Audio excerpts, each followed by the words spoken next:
maka saya memanfaatkan yang namanya jasa agen pendidikan. Dan ini free teman-teman ya. Nanti kalau teman butuh kontaknya, saya bisa kasih kontak agennya untuk bisa dibantu. Teman-teman pasti juga sambil bekerja sama seperti saya.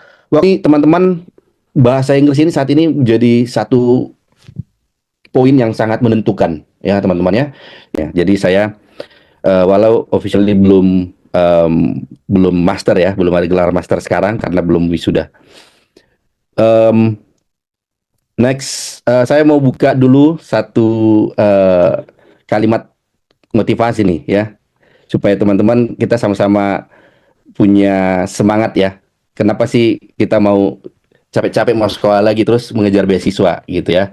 Saya ada dari waktu kuliah, saya ketemu buku ini, kuliah S1 waktu di Unimed. Kita sering diskusi sama teman-teman ya, waktu itu ada satu buku bagus ya, penulisnya Paulo Coelho, judulnya Sang Alkemis. Siapa tahu teman-teman belum pernah baca ya, tapi ini salah satu quotes yang paling eh, em, apa ya, magical ya, satu quotes yang paling magical atau yang paling membuat kita membara ya, semangatnya untuk membayangkan apa yang mau kita capai di masa depan ya.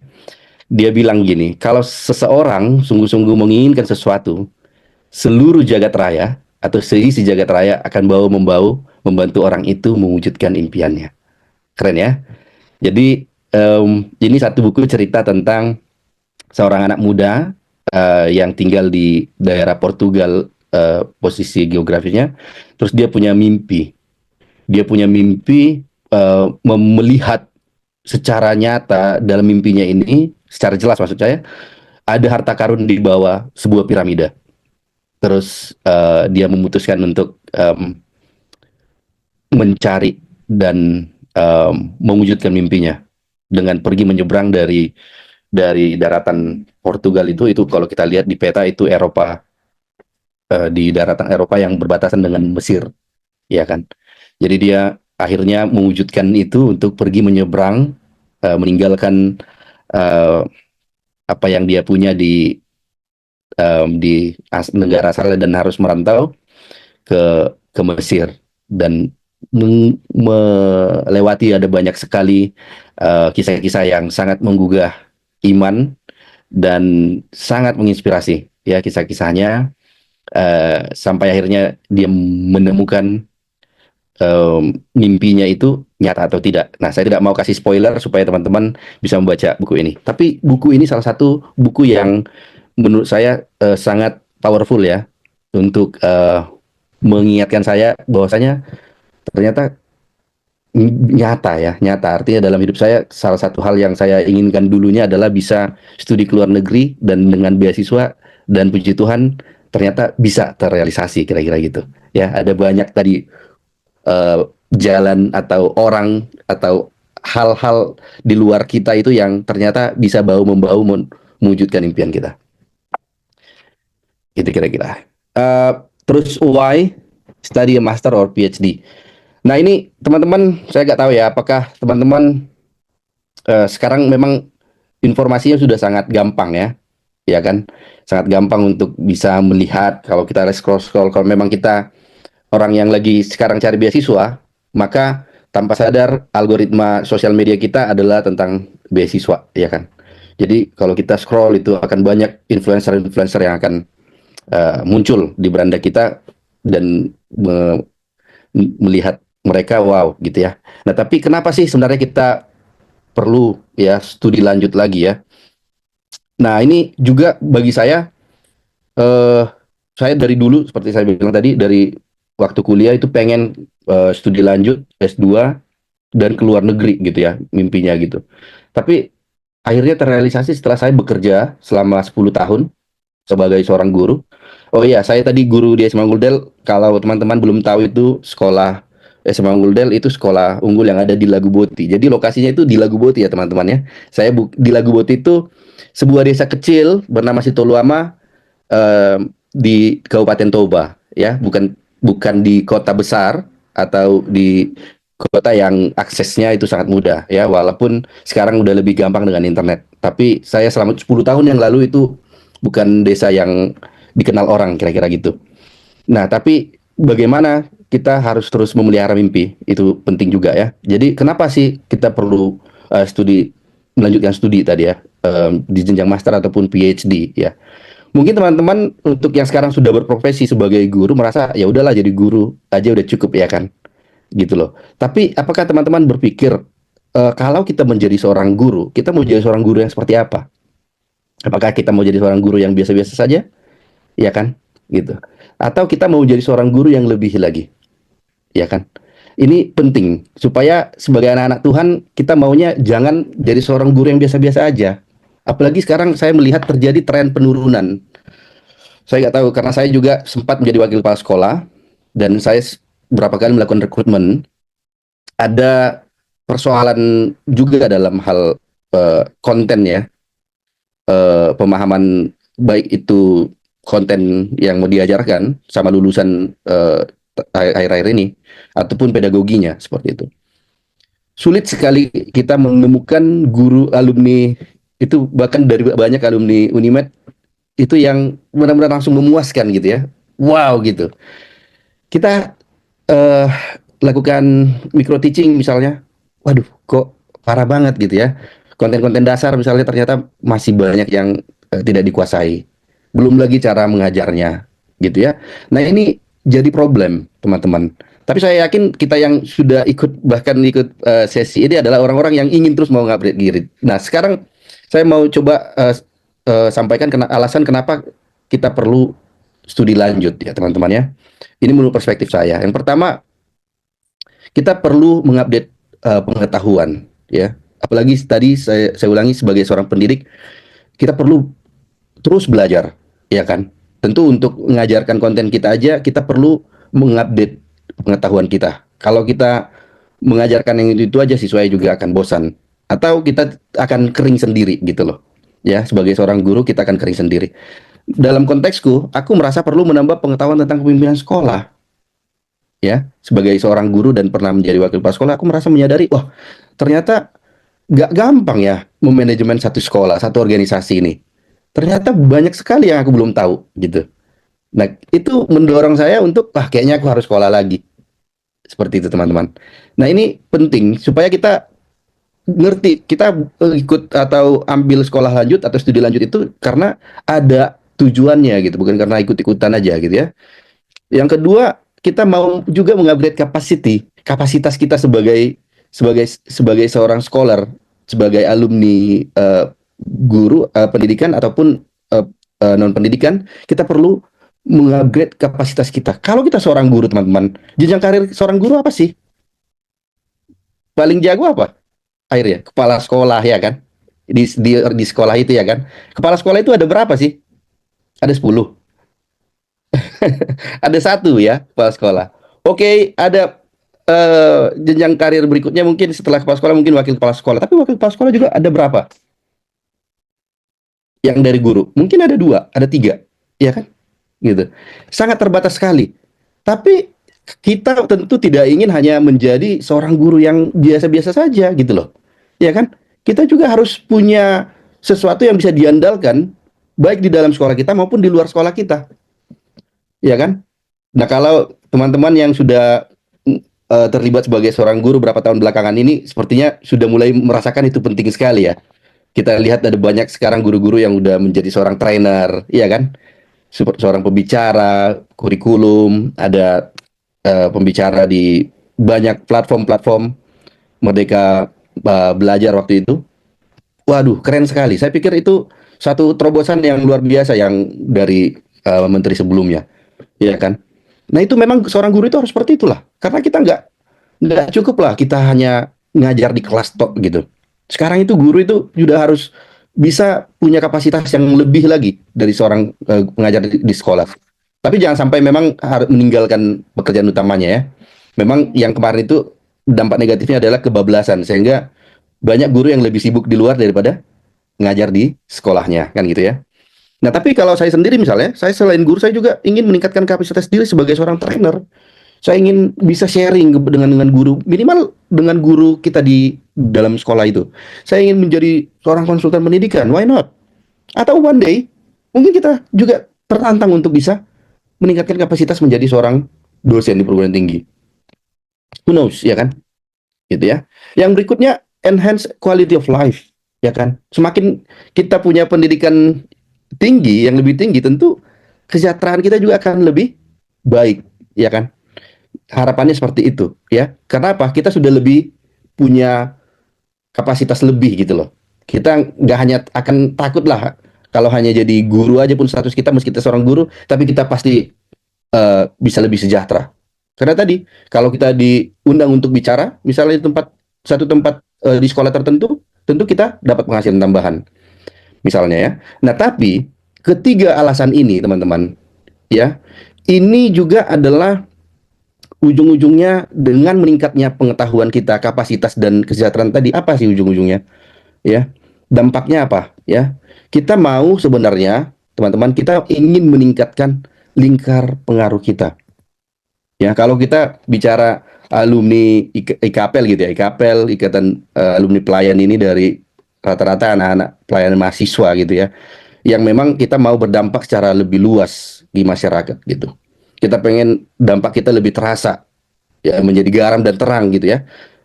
Ya caranya harus punya kapasitas yang lebih, harus punya pengetahuan yang lebih dari yang lain supaya apa? Kita diandalkan, ya kan? Kita didengarkan gitu.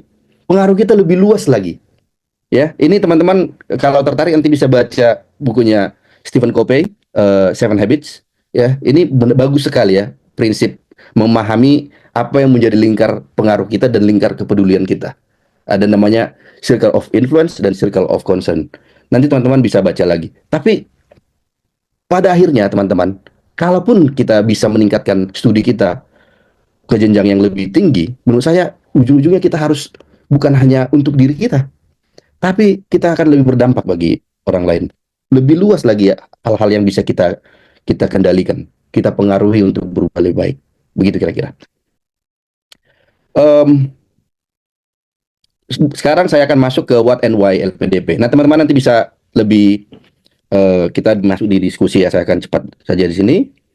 Nah, saya pengen dengar nih, mungkin dua orang, tiga orang mungkin secara ringkas.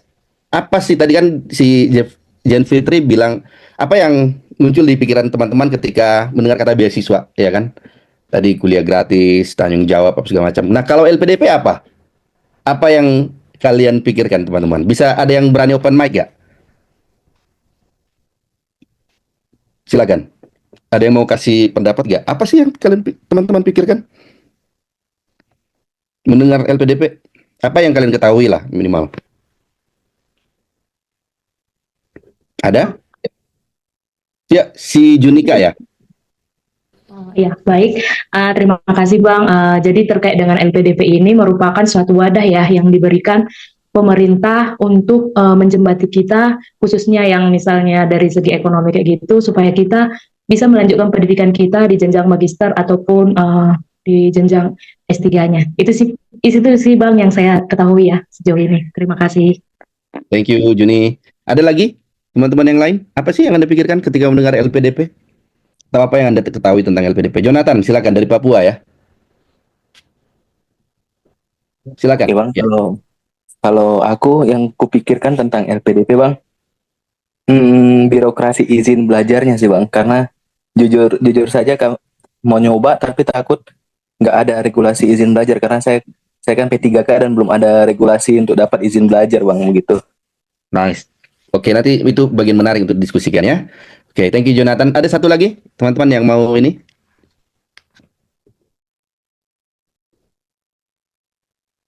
Itu aja? Oke. Well, nah teman-teman, apa sih LPDP? Ya kan? Kita perlu tahu nih, apa nih LPDP? Ya kan? Eh, saya yakin teman-teman kalau memang pengen coba LPDP, at least sudah mulai browsing-browsing lah ya kan? Baca-baca apa itu LPDP. Tapi singkatnya, kita harus mengetahui supaya kita menyadari ternyata kita ini we are worth it gitu loh untuk mencoba ya.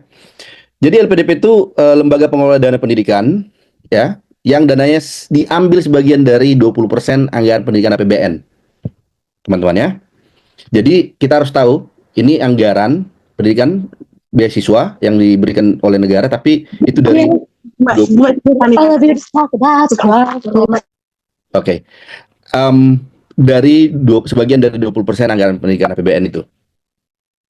Lalu setelah diambil dijadikan dana abadi. Jadi kalau dibilang dana abadi itu dana yang semakin disimpan oleh pemerintah ini secara bertahap seperti itu, lalu akan dikembangkan untuk tadi pembiayaan pendidikan, penelitian, ya kan, juga perguruan tinggi dan kebudayaan. Sekarang berkembang, ya kan, tadinya hanya untuk beasiswa pendidikan, tapi sekarang untuk penelitian, perguruan tinggi dan kebudayaan, ya kan.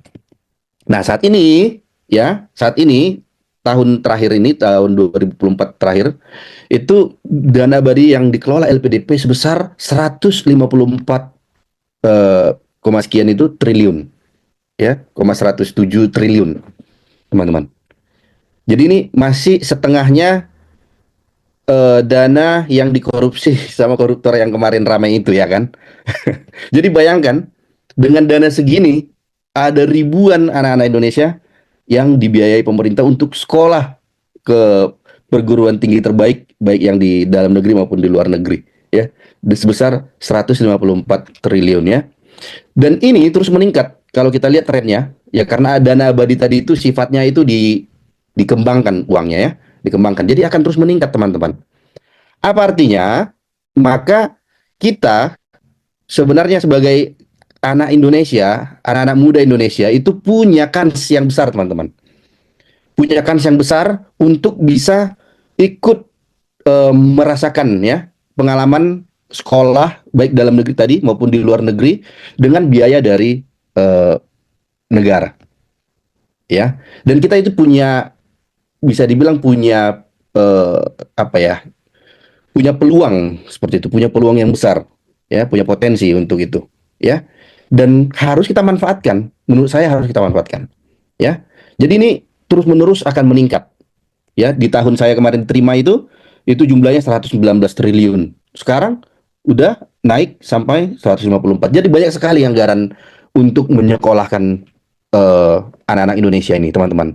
Jadi kalau kita sekarang masih ragu-ragu, harusnya makin semangat, ya. Melihat, wah, ada kok dananya, jangan takut, ya. Nah, sekarang pertanyaannya, oke, sebelum Y, ya. Nah, jenis-jenis beasiswa LPDP. Nah, sekarang ini semakin juga berkembang sekali, ya. Ada banyak ragamnya. Nah, pertama ada yang program umum, afirmasi, targeted bundling, juga program double joint degree. Hanya saya yakin teman-teman yang sesuai dengan konteks kita adalah program umum ataupun program afirmasi, atau teman-teman yang ASN, ya, PNS itu, dan atau dari TNI Polri itu ambil yang program targeted, ya kan. Nah, apa bedanya? Nanti teman-teman sebenarnya bisa lihat di website LPDP. Tapi teman-teman, saya akan kasih sekilas sedikit apa yang paling signifikan yang harus diperhatikan, ya. Kalau syarat-syarat ketentuan itu hanya beda-beda sedikit, tapi mungkin yang paling kita butuhkan informasi adalah gimana kita bisa mendapatkan program umum di reguler, khususnya kalau kita berprofesi sebagai seorang guru dan bukan pegawai negeri. Tapi kalau teman-teman pegawai negeri, mungkin bisa memperhatikan nanti program yang beasiswa PNS ini, ya, PNS. Nanti P3K gimana itu, Bang? Nanti kita diskusikan, ya.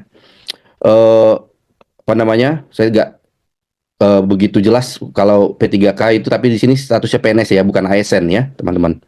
Nah, terus juga ada banyak sekali, ya, teman-teman saya di sini di Australia ini yang masih muda-muda, yang baru lulus kuliah juga dapat beasiswa dengan program afirmasi prasejahtera. Ya, jadi kalau teman-teman dari kampus itu sudah dapat beasiswa bidik misi misalnya, ini sangat besar sekali peluangnya. Banyak sekali kans untuk masuk dari bidang jenis beasiswa ini. Begitu juga dengan saya nggak tahu apakah Jonathan tadi orang Batak atau orang putra putri Papua. Jadi kalau misalnya keturunan Papua, ada marga Papua di situ, bisa dapat beasiswa ini juga, ya. Atau daerah teman-teman ada yang dari Nias nggak? Kalau dari Nias minimal di Sumatera Utara dia masuk daerah afirmasi, ya. Jadi kalau dia KTP-nya Nias itu dapat jatah beasiswa daerah afirmasi, dan ini jumlahnya sangat besar, teman-teman, ya. Nah, nanti bisa kita diskusikan lebih lanjut. Nah, cuma yang paling perlu jadi perhatian adalah teman-teman, persyaratan yang perlu diperhatikan, ya, adalah kedua hal ini, ya, yang paling penting, ya, di usia maupun di persyaratan bahasa. Baik perguruan tinggi dalam negeri maupun luar negeri, keduanya membutuhkan syarat bahasa.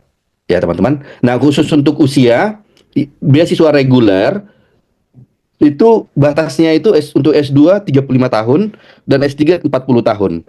Jadi saya kemarin itu coba di tahap kedua itu usia saya 34, ya nyaris 35, ya kan. Jadi kalau sudah lewat untuk ini teman-teman yang seusia dengan saya atau seangkatan dengan saya atau mungkin di bawah saya setahun 2 tahun kayaknya udah nggak bisa lagi, setahun kayaknya nggak bisa lagi ya. 2 tahun nggak bisa lagi.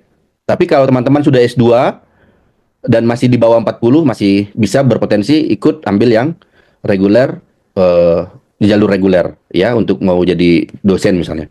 Nah, untuk afirmasi ini usianya lebih lebih fleksibel lagi, lebih panjang. Untuk S2 42, S3 47 tahun, PNS Polri S2 40 tahun, S3 47 tahun. Dan yang kedua, yang paling penting juga syarat yang harus di teman-teman persiapkan adalah kemampuan bahasa Inggris ya. Jadi baik tadi saya sampaikan apakah teman-teman mau kuliah di dalam negeri ataupun di luar negeri, keduanya membutuhkan sertifikat bahasa Inggris ya. Minimal ini kalau dia dalam negeri dia masih mengakomodir TOEFL ITP namanya, itu paling rendah 500 rata-rata dan paling tinggi 530. Kecuali afirmasi 500 tok udah diterima dan IELTS nggak perlu ada. Bisa nggak ada maksudnya untuk yang di dalam negeri, tapi luar negeri 6. Ini teman-teman, bahasa Inggris ini saat ini menjadi satu poin yang sangat menentukan ya teman-teman ya. Ini bisa dibilang sebagai paspor kedua kita selain paspor hijau kita itu. Bahasa Inggris atau sertifikat bahasa Inggris itu jadi syarat utama ya, baik itu untuk apply ke perguruan tinggi maupun apply beasiswanya ya kan.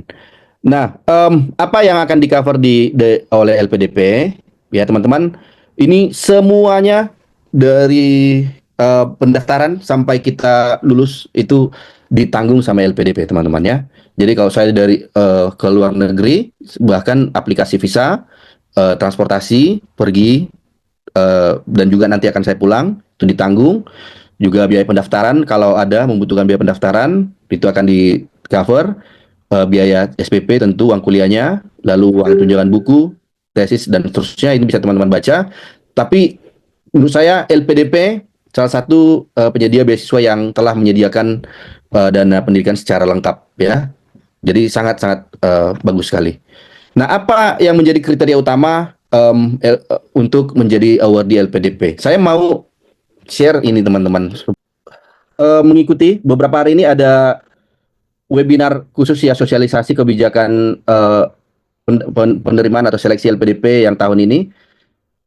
Teman-teman, saya mau teman-teman mendengar satu bagian yang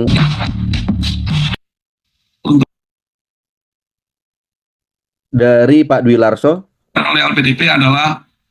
Nah, ini teman-teman saya mau kasih dengar teman-teman apa sih hal yang paling penting ya menjadi kriteria utama sebagai penerima LPDP.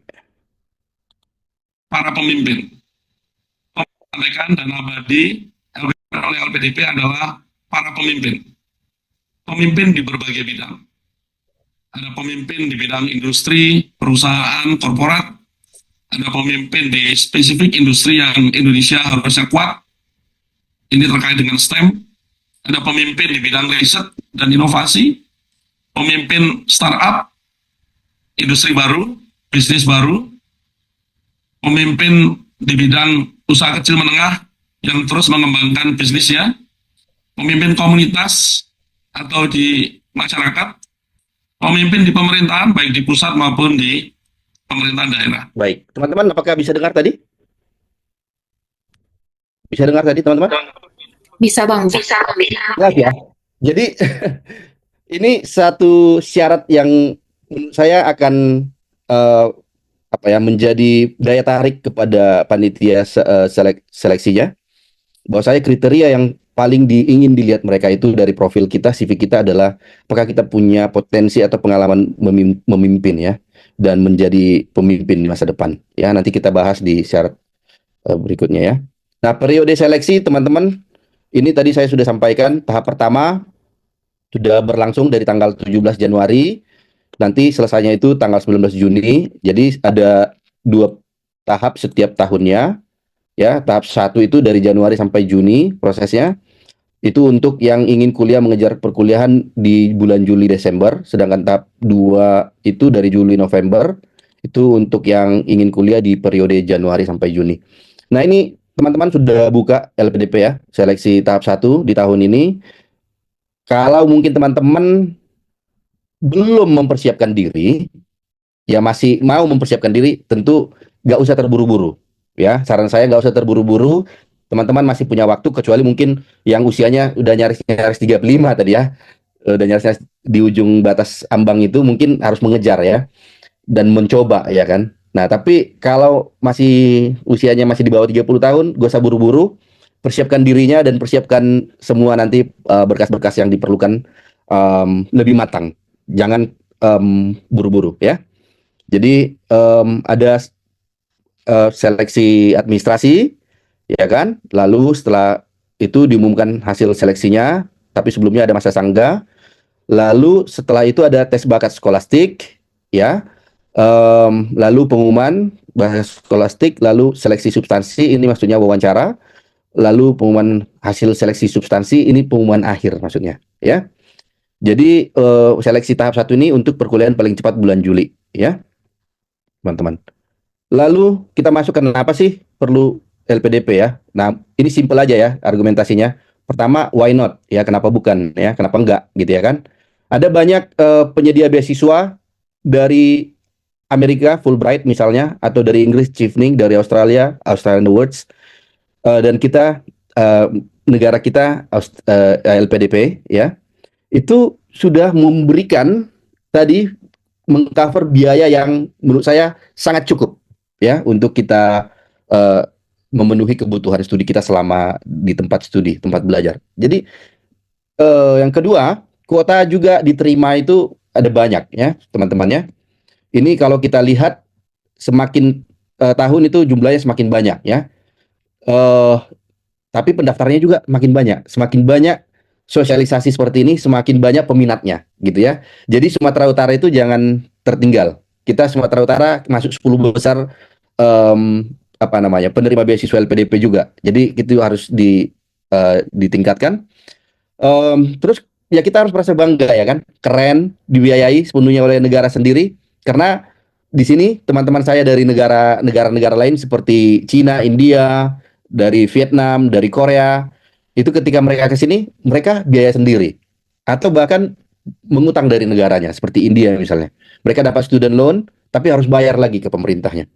Nah, ini kita enggak, ya kan, dikasih gratis. Hanya tanggung jawabnya kembali mengabdi ke Indonesia.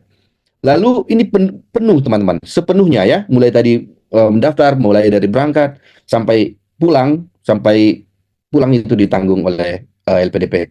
Dan teman-teman, nggak semua kampus beasiswa itu membiayai semua kampus-kampus terbaik di seluruh dunia, ya kan? Hanya LPDP. Kalau Australian Awards ya hanya kampus Australia yang dibiayai dia.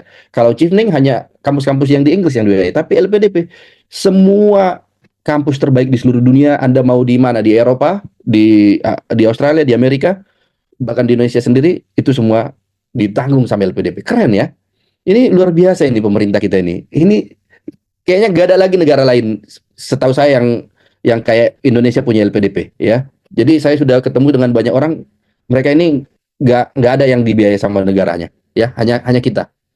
Lalu networking, tentu kita akan dapat networking di dalam dan luar negeri. Ini akan semakin memperkuat profil kita ketika kita menyelesaikan studi nantinya. Nah, sekarang kita masuk ke strateginya ya kan. Strategi dan tips lulus. Ini sekali lagi berdasarkan pengalaman saya. Mungkin saja ada yang kurang cocok dengan teman-teman, tapi mudah-mudahan bisa menambah perspektif, ya kan. Yang pertama, teman-teman, how to get a LPDP scholarship. Yang pertama, exposure, ya kan. Dengan mengikuti webinar seperti ini itu udah langkah pertama itu. Ya kan? Saya dulu hanya mendengar ada alumni pelayanan kita yang ke luar negeri. Waktu itu di masa-masa kita masih jarang sekali hitungan jari ya. Dulu mungkin kalian juga teman-teman masih kenal ya, masih saya tahu abang ini jadi pembicara juga beberapa kali di kampus-kampus, namanya Bang Fotarisman. Wah, dulu mendengar Bang Fotarisman berangkat ke UK, wah keren sekali ya kan. Gitu gimana caranya? Dari situ aja kita sudah mulai kebayang-bayang tuh, ya kan? Udah ada motivasi tumbuh, udah ada keinginan, wah aku one day aku mau sekolah ke luar negeri dan beasiswa gitu kan. Nah, tapi apa yang penting? Yang penting pertama itu exposure atau informasi, ya kan? Kita harus mendekatkan diri dengan informasi-informasi seperti ini, ya kan? Exposure itu juga bisa didapat eh, dengan follow akun semua ini sosmed LPDP-nya. Kalau teman-teman belum pernah buka websitenya, jangan jangan cerita gimana mau tahu gitu ya LPDP seperti apa. Jadi harus tahu dulu, kenali websitenya, follow sosmednya, ikutin informasi-informasi yang ada gitu ya. Dan juga ikutin edufair ya kan. Seperti ini misalnya. Juga mungkin follow sosmed Awardi, ya bisa juga follow sosmed saya ya kan supaya semakin semangat gitu kan. Wih, abang ini di fotonya sekali musim dingin, wih keren ya kan. Musim gugur, wih bagus sekali ya kan. Wih musim semi beda lagi bunganya. Ah, kira-kira gitu ya. Nah, ini menjadi semangat teman-teman. Exposure itu sangat penting ya. Jadi pertama exposure, yang kedua tentu kita harus mempelajari dan mempersiapkan diri, ya kan? Pelajari semua persyaratan yang diminta, ya kan? Persiapkan seluruh dokumen yang disyaratkan. Makanya saya bilang tadi jangan terburu-buru, ya. Bila perlu teman-teman sudah dipetakan dulu semua apa aja yang menjadi persyaratannya. Termasuk tadi si Jonathan, gimana nih aku sebagai P3K, ya kan? Apa resikonya? Itu harus dihitung dengan baik, ya kan? Lalu buatkan action plan dengan timeline yang detail. Jadi teman-teman tahu tadi dari Januari ke Juni tahap pertama, Juli ke Desember, November tahap kedua. Kapan teman-teman untuk tes IELTS itu harus dibuat perencanaannya dengan baik. Teman-teman kemampuan bahasa Inggrisnya sejauh mana sekarang? Dan gimana teman-teman butuh berapa bulan untuk meningkatkan hasilnya? Nah itu semuanya harus dipersiapkan dengan baik dan dipelajari dengan baik. Yang berikutnya tentu teman-teman harus berinvestasi. Apa yang maksud dengan investasi ini? Investasi waktu dengan mengikuti sharing seperti ini ya kan. Lalu menginvestasikan uang juga untuk ikut les bahasa Inggris dan juga tes IELTS, itu investasi teman-teman. Ya kan? Jangan merasa sia-sia gitu loh. Merasa nggak maunya gratis semua gitu loh. Enggak, kita juga harus berkorban. Investasi itu pengorbanan teman-teman ya. Jadi harus mau juga kita saving beberapa penghasilan kita untuk memang ya kalau kita memang lemah bahasa Inggris ya pergi ke kursus ya kan, cari kursus yang bagus, cari kursus yang bisa meningkatkan kemampuan bahasa Inggris teman-teman. Juga pembiayaan IELTS-nya itu harus kita tanggung sendiri ya kan. Lalu menginvestasikan tenaga dan pikiran teman-teman pasti juga sambil bekerja sama seperti saya. Waktu itu waktu yang sangat sibuk teman-teman di sekolah saya waktu itu. Tapi saya konsisten 30 menit at least setiap hari saya belajar IELTS, saya belajar memperlengkapi dokumen-dokumen, saya menulis IELTS, saya cicil-cicil seperti itu. Sampai akhirnya waktu pendaftaran itu bisa selesai dan semua dokumen-dokumen saya bisa submit gitu ya. Jadi semuanya ini butuh investasi teman-teman. Waktu, dana maupun tenaga dan pikiran. Yang berikutnya self profiling. Nah, ini tak kalah penting tadi yang disampaikan Pak Dwi Larso tadi ya kan. Perkaya profil diri kita dengan kegiatan-kegiatan yang berdampak luas dengan masyarakat ya. Paling bagus apabila kita bisa menjadi leader. Nah, teman-teman menjadi pengurus di IKAPEL ini jangan dianggap jadi sebagai aktivitas yang biasa-biasa saja. No. Ini teman-teman aktivitas leadership yang luar biasa. How you organize this webinar itu jadi cerita yang menarik itu untuk diceritakan. Bagaimana Anda teman-teman memberikan waktu Anda misalnya membantu sekolah-sekolah SD negeri yang tertinggal. Selama saya di Toba, selama saya di Lagu Boti itu saya sering berkunjung ke SD yang paling terpinggir kan ya, yang di perbatasan itu saya datangin, saya ikut memberikan motivasi, saya bantu sumbang buku itu ya.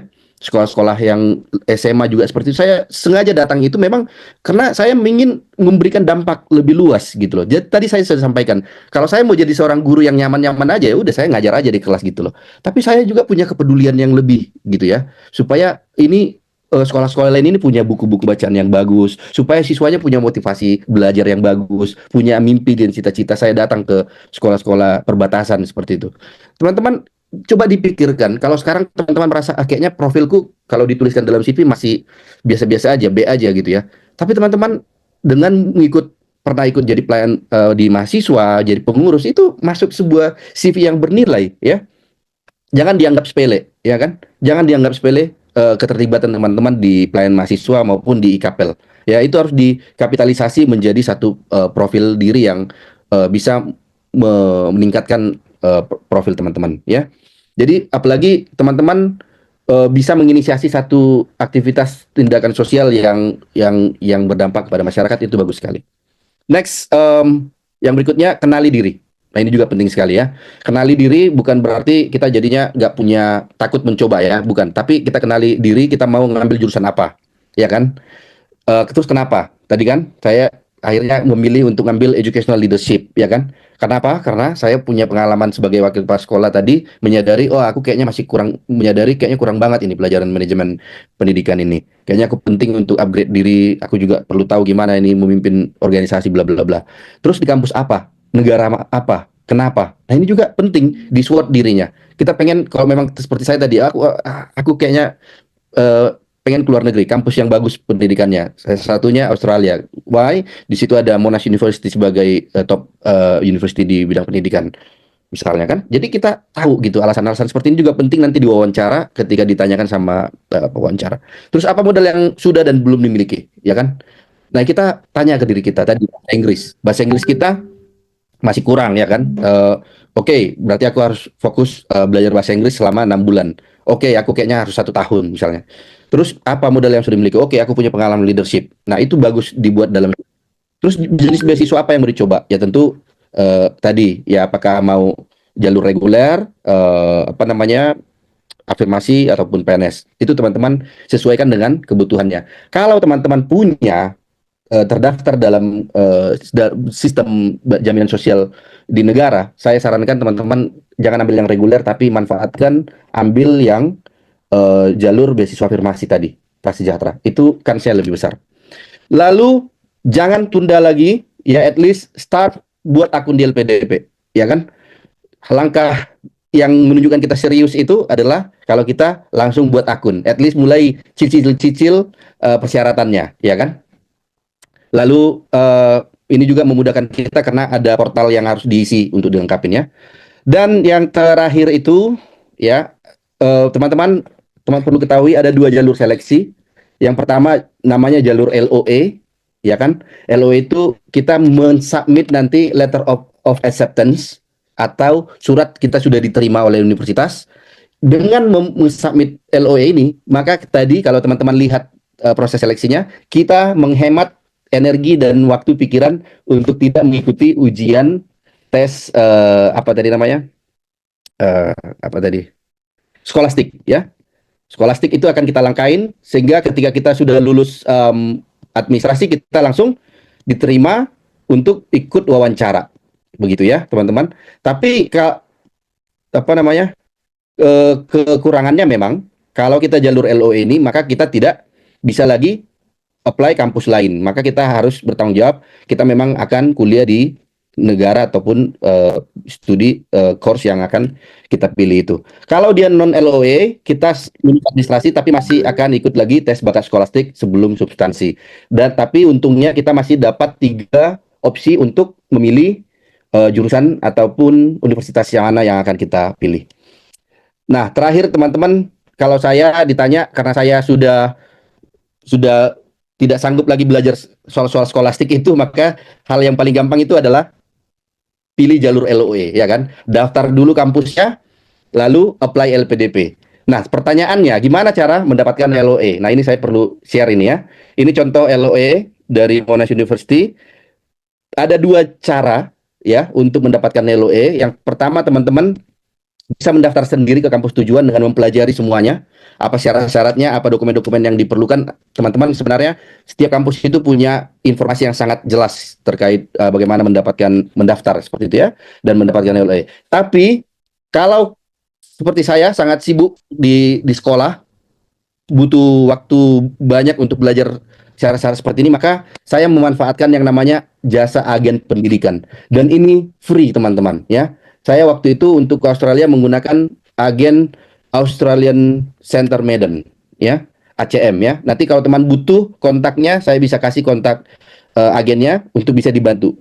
Teman-teman cukup menyediakan semua dokumen yang diminta sama agennya. Pak, kita butuh ini ijazah ditranslate, transkrip, oke, ininya dikirimkan, oke. Terakhir mereka urus pendaftarannya, tak lama kita mendapatkan LOE. Jadi tidak sulit teman-teman untuk dapat LOE dari perguruan tinggi luar negeri bahkan. Yang kadang kita malah mendengar mendaftar di dalam negeri lebih sulit karena ada tesnya lah, ini itu apa segala macam. Kalau di luar negeri lebih gampang ya, kita tinggal penuhi syarat-syarat administrasinya. Kalau mereka lihat kita eligible dan bagus profilnya, mereka akan keluarkan LOE-nya. Saya mau tutup sesi ini dengan satu quotes dari Simon Sinek, salah satu penulis buku leadership. Dia bilang ini di Instagramnya beberapa waktu yang lalu. Dr. King atau Martin Luther King Jr. gave the speech, "I have a dream, not I have a plan. It's dream that changed the course of history." Jadi si Dr. King kasih speech itu judulnya I have a dream, bukan I have a plan, bukan aku punya rencana. Biasanya orang kalau bilang I have a plan, itu rencana-rencana gitu ya. Tapi dream itulah yang akan mendrive kita untuk mewujudkan cita-cita kita atau mewujudkan impian itu ya. Jadi bermimpilah teman-teman untuk bisa merealisasikan hal-hal yang menurut kita kayaknya impossible, tapi itu semuanya mungkin ya. Itu mungkin yang bisa saya sampaikan. Semoga teman-teman bisa tergerak dan termotivasi coba LPDP. Thank you.